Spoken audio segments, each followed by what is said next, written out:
사랑하는 행복한 교회 성도 여러분, 이 영상을 보시는 하나님 나라의 귀한 자녀 여러분, 오늘은 2021년 1월 20일 수요일입니다. 우리가 이 땅에 살면서 하나님의 뜻은 어떤 것일까요? 이렇게 물어볼 때가 많지요. 우리의 개인 인생사도 그렇고요. 또 민족적인 역사도 그렇고, 또 교회 공동체의 뜻 하나하나도 하나님이 어떤 길을 원하실까? 비슷비슷한 길들이 있기 때문에 그렇습니다. 악한 길, 선한 길, 딱 구분되면 걱정은 안 하죠. 그런데 이것도 맞는 것 같고, 또 이것도 맞는 것 같고, 또 어떤 거는 미래를 모르니까, 내일 어떤 일이 벌어질지 모르니까 잘못된 또 결정도 할 수가 있어요. 그럴 때 우리는 예수님께 질문해야 되죠. 성서에 또 질문해야 됩니다. 또 깊이 묵상해야 됩니다. 오늘 본문이 그와 같은 본문입니다. 우리가 이 땅에 살면서 어떤 하나하나를 결정할 때 하나님의 자녀로서, 예수님의 제자로서, 또 하나님 나라를 소망하는 자들로서 잘 결정해야 합니다. 오늘 우리에게 주신 하나님의 말씀은 누가복음 7장 18절부터 35절까지의 말씀입니다. 먼저 성우들이 읽어주는 말씀을 듣고 다시 오겠습니다. 요한의 제자들이 이 모든 일을 그에게 알리니 요한이 그 제자 중 둘을 불러 주께 보내어 이르되, 오실 그이가 당신이 오니까 우리가 다른 일을 기다려오리이까 하라. 하매 그들이 예수께 나아가 이르되, 세례 요한이 우리를 보내어 당신께 여쭤보라고 하기를 오실 그이가 당신이 오니까 우리가 다른 일을 기다려오리이까 하더이다. 하니 마침 그때에 예수께서 질병과 고통과 및 악귀 들린 자를 많이 고치시며 또 많은 맹인을 보게 하신지라. 예수께서 대답하여 이르시되, 너희가 가서 보고 들은 것을 요한에게 알리되, 맹인이 보며 못 걷는 사람이 걸으며 나병 환자가 깨끗함을 받으며 귀먹은 사람이 들으며 죽은 자가 살아나며 가난한 자에게 복음이 전파된다 하라. 누구든지 나로 말미암아 실족하지 아니하는 자는 복이 있도다 하시니라. 요한이 보낸 자가 떠난 후에 예수께서 무리에게 요한에 대하여 말씀하시되, 너희가 무엇을 보려고 광야에 나갔더냐? 바람에 흔들리는 갈대냐?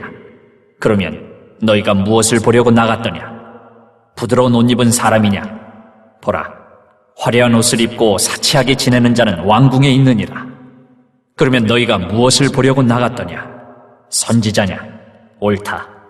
내가 너희에게 이르노니 선지자보다도 훌륭한 자니라. 기록된 바, 보라, 내가 내 사자를 내 앞에 보내노니 그가 내 앞에서 내 길을 준비하리라 한 것이 이 사람에 대한 말씀이라. 내가 너희에게 말하노니 여자가 낳은 자 중에 요한보다 큰 자가 없도다. 그러나 하나님의 나라에서는 극히 작은 자라도 그보다 크니라. 하시니 모든 백성과 세리들은 이미 요한의 세례를 받은지라. 이 말씀을 듣고 하나님을 의롭다 하되 바리새인과 율법 교사들은 그의 세례를 받지 아니하므로 그들 자신을 위한 하나님의 뜻을 저버리니라. 또 이르시되, 이 세대의 사람을 무엇으로 비유할까? 무엇과 같은가? 비유하건대 아이들이 장터에 앉아 서로 불러 이르되, 우리가 너희를 향하여 피리를 불어도 너희가 춤추지 않고 우리가 곡하여도 너희가 울지 아니하였다 함과 같도다. 세례 요한이 와서 떡도 먹지 아니하며 포도주도 마시지 아니하며 너희 말이 귀신이 들렸다 하더니, 인자는 와서 먹고 마시매 너희 말이 보라, 먹기를 탐하고 포도주를 즐기는 사람이요 세리와 죄인의 친구로다 하니 지혜는 자기의 모든 자녀로 인하여 옳다함을 얻느니라.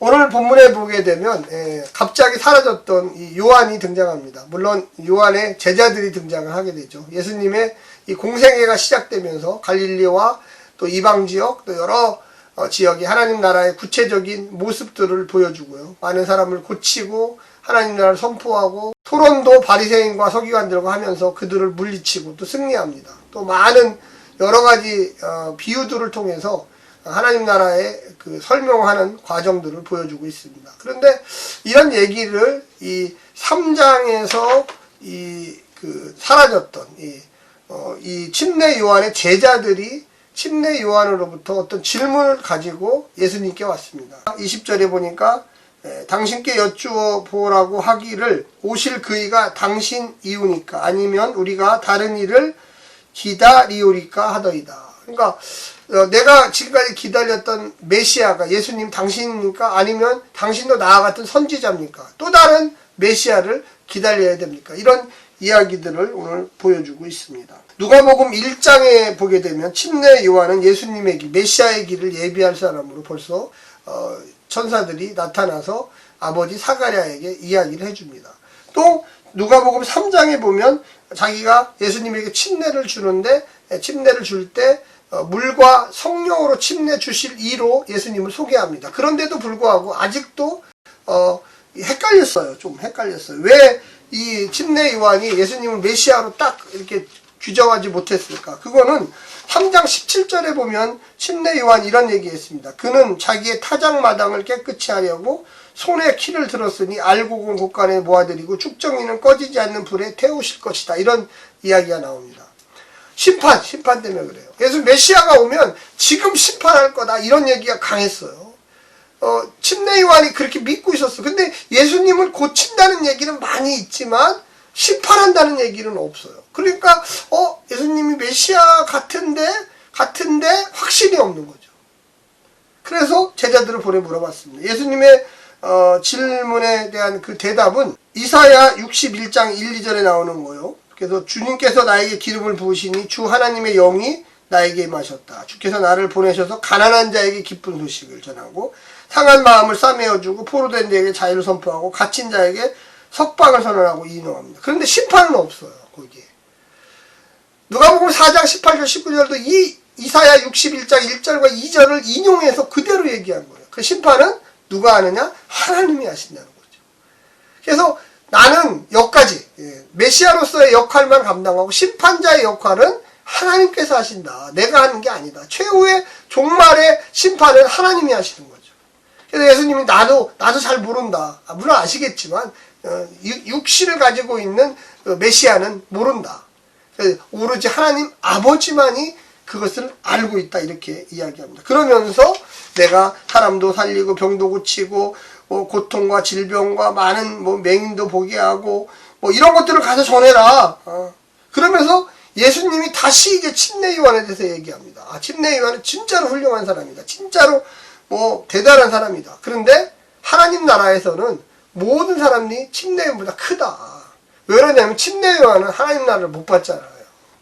예수님은 물론 침례를 받으셨지만 그때 하나님 나라가 임한 건 아니에요.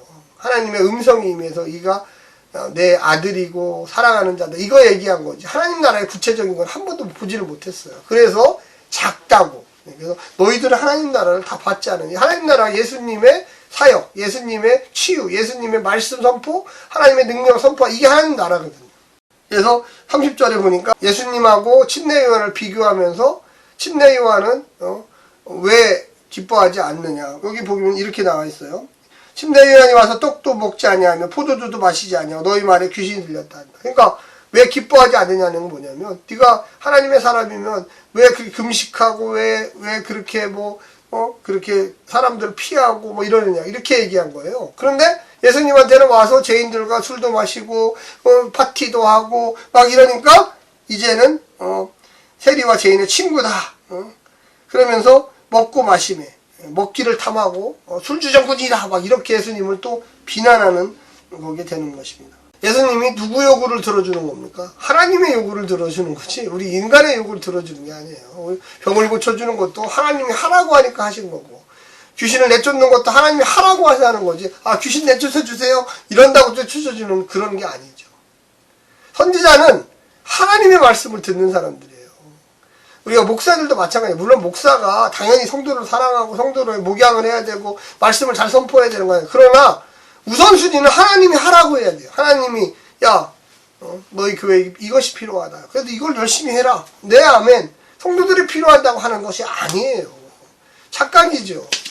우리의 삶 속에 좀 잘 이해하는 그런 부분들이 필요합니다.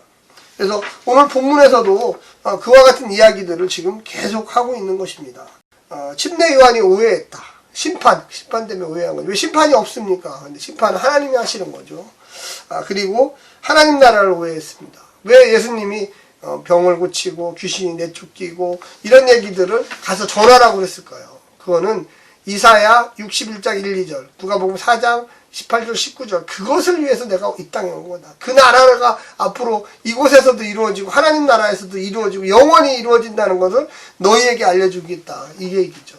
성경을 오해하시는 분들이 많아요. 우리가 하나님의 말씀을 듣고 순종하고 그래야죠. 그런데 자기 멋대로 내 맘대로 그래서 하나님의 일을 하는 거지 사람의 일을 사람의 요구를 들어주는 게 아니에요. 물론 크게 보면 그런 것도 포함되어 있지만 우선순위는 항상 하나님의 일을 먼저 생각해야만 하는 것입니다. 오늘 하루도 승리하시고 성령님의 놀라운 은혜와 축복이 가정가정마다 넘치기를 바랍니다. 샬롬.